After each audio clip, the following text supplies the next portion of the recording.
I just bought the viral drift cart that you've probably seen all over YouTube and social media. And today we're gonna be building this thing and seeing if it actually lives up to all the hype. So this drift cart kit is from a company called Battle Aero. You've probably seen plenty of videos on these already, but if you haven't, they're pretty much just drift carts that you can take anywhere, whether it's a parking lot or just like some urban area. You can see here I got the complete kit though. We of course got this frame, all of the different wheels, seat, steering wheel, hardware, and also an entirely new powertrain. But I've been talking long enough. Let's put this thing together. First up though was the steering assembly. There's a bunch of hardware that you need to install to get this thing working good, but it's pretty straightforward. Then I got the steering wheel mounted up. Honestly, this thing looks awesome. It's got the Battle Aero branding on there, and then some super nice stitching. It honestly makes it feel like an actual race car. Now, this beautiful powder coat did come with one downside. The coat adds a little bit of thickness everywhere, so these bearings absolutely did not want to fit into the frame. So for the first time of many, I had to break out the Dremel and sand down some of the coating. But after a little bit of persuasion, the bearings finally slid into place. Unfortunately, that was not the end of it though. These pieces, which actually mount to the wheels, also did not fit. So once again, I had to clean things up with the Dremel before packing grease into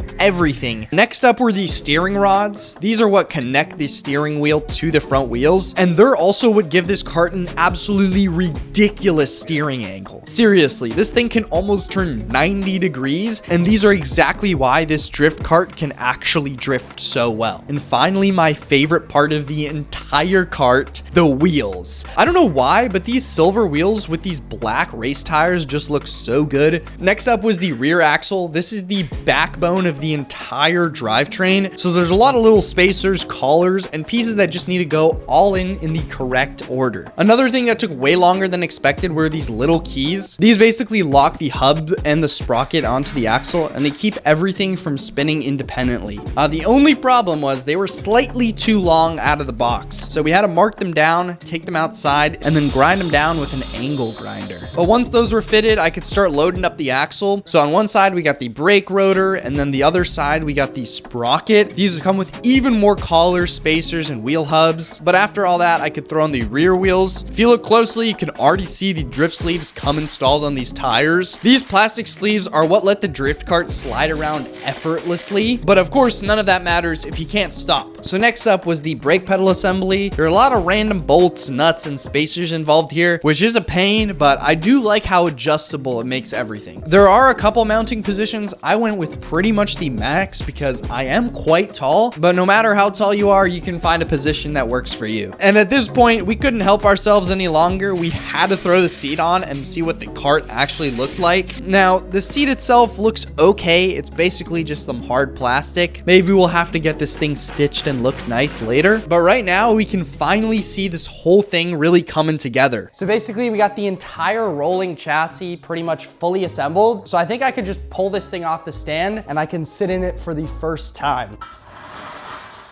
This is gonna be sick, dude. Yo, it's actually a good size though too. Okay, so like I said, we got the entire rolling chassis completely finished, but now comes the part that I'm probably most excited for. So right now this thing can only roll. And of course, we're gonna be putting as much power as I possibly can into this cart. So we got a QS motor, absolutely massive 72 volt battery, and then also a far driver controller, as you can see right here. This whole mess right here is scaring me a little bit, but I'm sure I'll be able to figure it out. And yeah, hopefully this is all gonna go smoothly, so let's get started. So far though, everything we've done has really been mechanical, but now it's time we start to tackle the electronics. So first up, we had to get all of the different switches in place. The switches did fit perfectly in the panel, but of course the key switch didn't. So we once again had to whip out that Dremel. Dude, that's so sick. And then after getting all of those in, you gotta wrap them with electrical tape to keep all the wiring organized. One really cool thing though about this cart is that it has internal cable routing. It's definitely more work during the build, but it makes the finished product look way cleaner. And then after that, I moved on to the gas pedal and then routed that through the frame as well. And then finally, it was time for the controller. This is a far driver controller, which gives you basically unlimited adjustability over how the cart behaves, throttle response, power inputs. You can literally do whatever you want. front. Then we got this handbrake right here, which is gonna be sick for doing some drifts. I mounted mine on the right side like a normal car, but if you're used to Japanese cars or something like that, you can totally put it on the left side. But with the brake pedal and the handbrake installed, then I can move over to actually bleeding the whole system. This is definitely a two-person job. One person's pumping the pedal, and then the other person is opening and closing the bleed valve. And surprisingly, it was really easy to bleed these brakes though. All right, it's actually been a few days since last time I picked up the camera. In the last couple clips you guys saw, we got the handbrake working and the foot brake, all of the wiring completely set up. And yeah, we're very close to getting this thing completely ready to go drift. But yeah, we unfortunately ran into a pretty major problem. So right here is the QS motor that I was planning to put into the cart. This thing is honestly massive, and it's gonna be able to push so much power into this thing. But when I was ordering everything for the cart, I didn't realize you needed a whole mounting bracket like kit to get it to fit on the frame. But after what felt like forever, it is finally here. So we got a bunch of different parts that you need to mount this thing up. And so today we're gonna get this motor finally mounted up onto the cart, get the battery installed, and then make sure everything on the cart works. And if everything goes to plan today, we should finally be able to take this cart out for its first drift. All right, it's finally time for the fun part, the motor. To get access, I actually had to remove one of the rear wheels and slide some of the axle components out of the way. It would have definitely been easier to do the motor before, but unfortunately I didn't have any of the mounts. But then I just had to screw on a couple of the motor brackets, and then we could drop the motor in. This thing is huge. It's honestly the same size as the motor on my Ultra Bee, which means this cart will have so much power. And I really like how Battle Aero uses this clever chain tensioning system. It's actually pretty similar to the front steering. Then it was time to get the sprocket relined up. The chain line was impossible to get lined up because of the powder coat, so we're gonna have to make it work with how it is right now, and maybe I'll fix it in the future. And then once the chain was sized and installed, all that was left was the wiring. But I'm absolutely done talking about the build, so let's go take this thing out for its first drift. Dude, look at this thing. Oh my goodness. I've been working on this for like the past week, and it is finally complete, and I cannot wait to take this thing for its first drift. So let's get this thing out of here. Just scratching the heck out of the frame. Oh yes.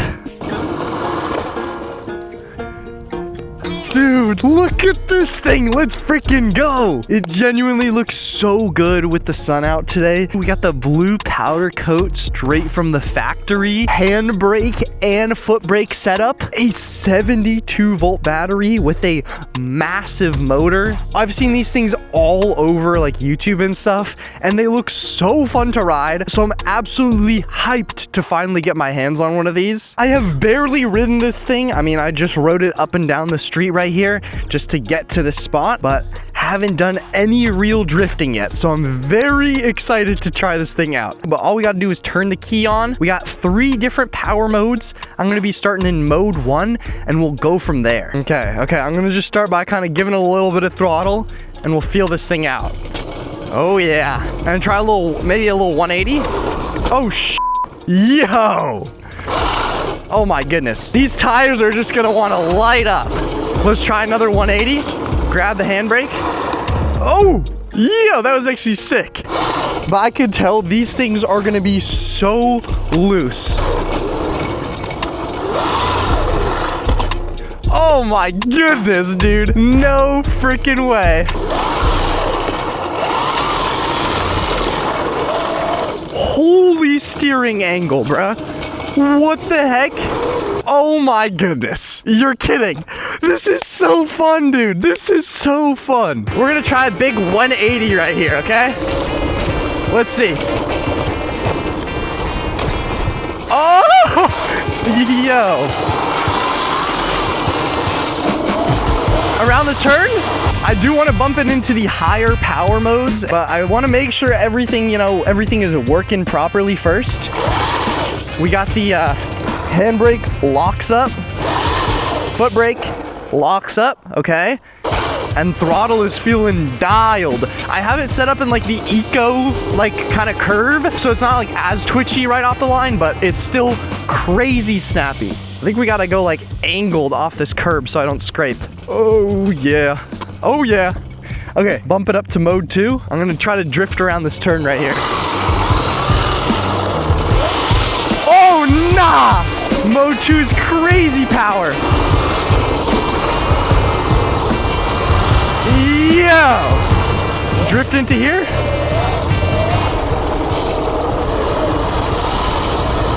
Yo! That's so sick! What the heck?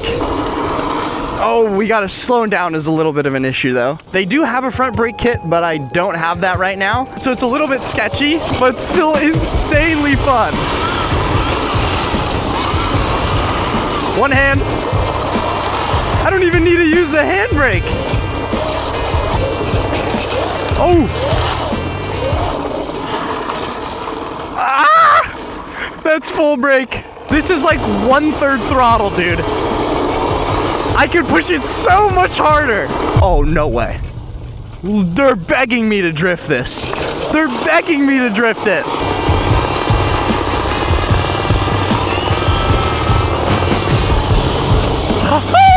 No freaking way.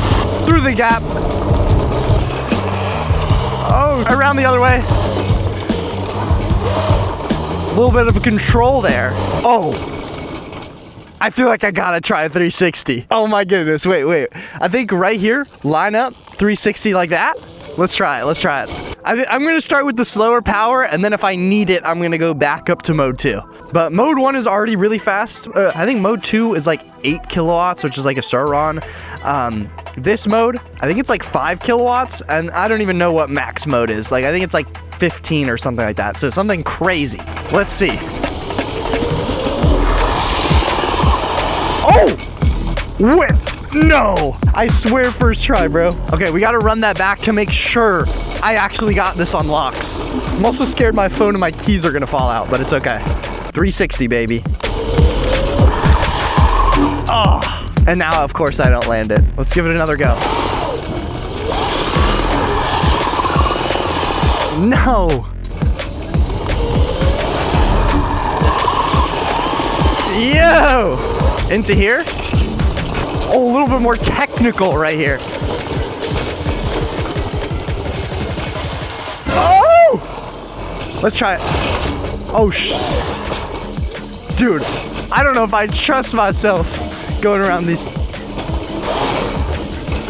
That is hard, though. I think that's something I gotta get good at, you know? This is a tight little connection. Sick, bruh. I like how easy it is to just start sliding. I think the PVC tires make it so much more fun than if you're like actually having to brake traction. There's a track right here too.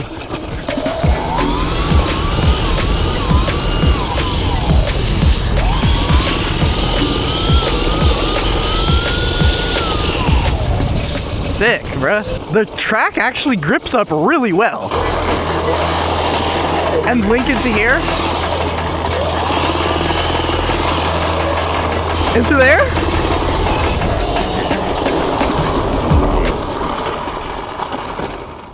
Oh, dude, having no front brakes is so scary. What the heck? And no reverse too. My reverse is broken. There's a little switch right here. Just doesn't do anything.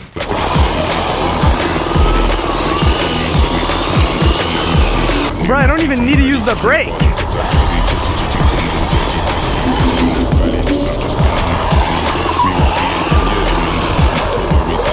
One hand, one hand.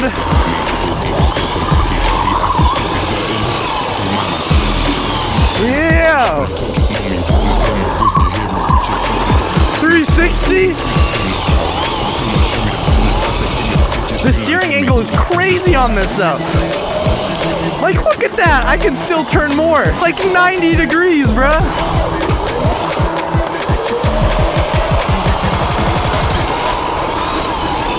Oh!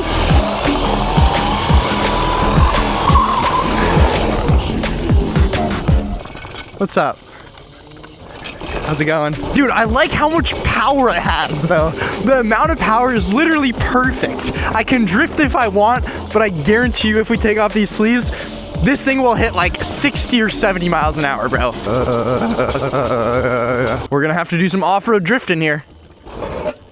Oh! A little bit of a scrape. It's all good. Let's bump it back up to mode 2, bro. What am I doing? It's too fun. It's literally too fun. I think this might be the most fun thing that I've ever built, bro. It almost drives better when you're drifting, dude. Oh, that's so fun. Now, before we keep testing out the drift cart, I wanted to give a massive shout out to today's video sponsor, and that's Hover Air. This right here is their X1 Pro Max. You guys have probably seen this thing on my channel before. Of course, I've used this thing a bunch with all of my e-bikes like the Ultra Bee, but I haven't gotten the chance yet to try it with the drift cart. And so that's exactly what we're gonna be doing today. I'm really interested to see how this thing is gonna work with like a follow cam, kind of a third person FPV shot. It's really popular for all of the drift car stuff, so I'm super excited to try it out with the Hover Air. Okay, now we got the Hover Air actually hovering, and then we're in the drift cart, so let's see how this thing actually works.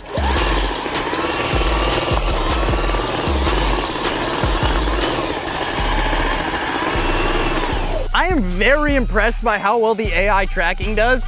Honestly, it's doing a super good job. So let's go try a few other tricks. Gonna get this turn right here into a 360. All right, I expected this thing to be completely struggling with all of the turns and drifts that we have to do with one of these carts, but honestly, it's holding up great. It also has got these preset modes. Right now, it's on the Orbit one, and honestly, that's probably my favorite to get some super cool 360 shots of the cart. I also really like this spiral mode, and honestly, I don't want to bother learning how to do this with like some random drone. But for this kind of content, follow mode is definitely gonna be my favorite. It just gets those shots that are impossible to do with one person. And if you want to go get yourself a Hover Air X1 Pro Max, I'll have a link down in the description where you can save yourself some money. They've also got a big sale going on right now, so make sure you capitalize on that. Thanks to Hover Air for sponsoring the video, but we still got some more drifting to do. We haven't even tried mode 3 yet. No, this could get a little bit sketchy. Let's full pin. Or let's ease into it a little bit, actually. Holy sh! Holy!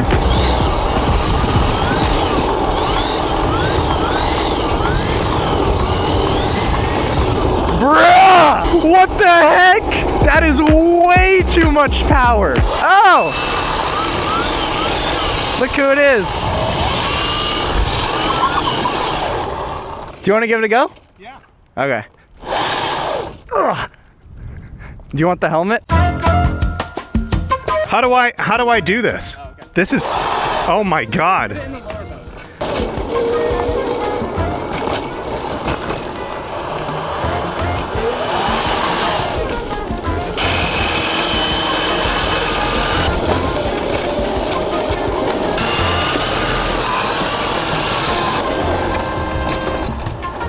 Dude, it looks so funny how low you are.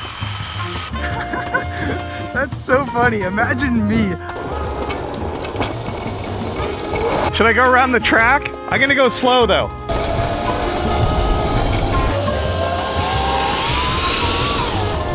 I just drifted the corner.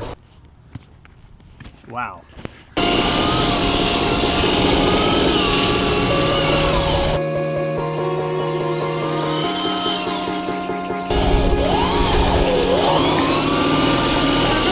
Yeah, that was sick.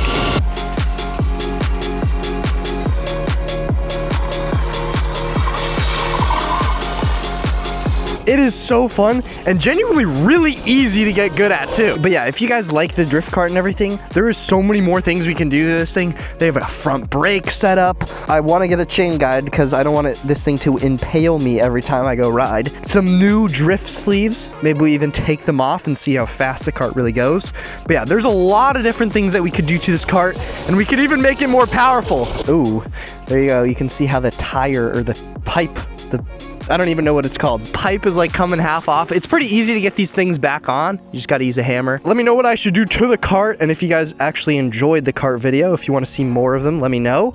But yeah, thank you guys so much for watching until the end, and I'll catch you in the next one. Peace.